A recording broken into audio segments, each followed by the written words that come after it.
So if we're not Roman Catholics, or we're not Orthodox, why do we call ourselves Old Catholics? We call ourselves Old Catholics because we come from the lineage, the historical lineage, and the theological lineage of the Old Catholics of Europe. As a threshold matter, the Old Catholics of Europe and the United States are bodies of Christians committed to Christ and his teachings, who believe the testimony of the apostles, who were eyewitnesses to the life, death, and resurrection of Jesus Christ. We believe this knowledge and revelation has been passed on to succeeding generations by the proclaiming of the gospel and through the apostolic tradition. We believe the church which the Lord set up was to be built. We trace our roots to the ancient Catholic Church. Now, this is important.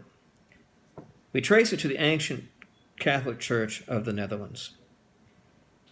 The Netherlands were first missionized in the 7th century by Saint Willibrord, an English missionary bishop from Yorkshire, England.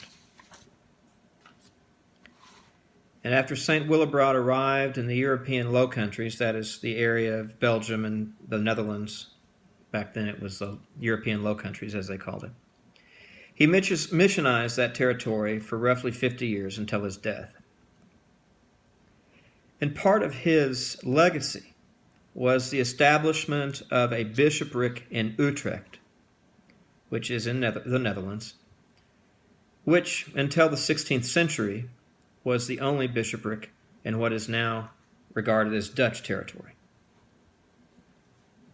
Eventually, Utrecht became an archbishopric, overseeing the surrounding areas, including areas known as Deventer and Haarlem.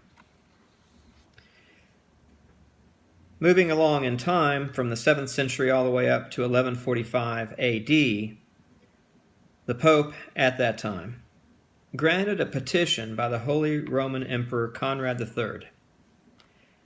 And that petition was joined by the Bishop of Utrecht to permit the Cathedral Chapter of Utrecht the right to elect its own successors when there was a vacancy. What this meant back then is that Utrecht could elect and appoint their own bishops without papal approval. And this, of course, allowed a great deal of independence to the See of Utrecht. This same right that was granted in 1145 was reaffirmed by the Fourth Lateran Council in 1215 AD. And then, 300 plus years later, in 1520, Rome conceded to the 57th Bishop of Utrecht that neither he nor his successors could be called to external tribunals in Rome. It's an important concession of the Pope in establishing the rights of the Church in the Netherlands. So it is from that tradition of independence that we trace our roots.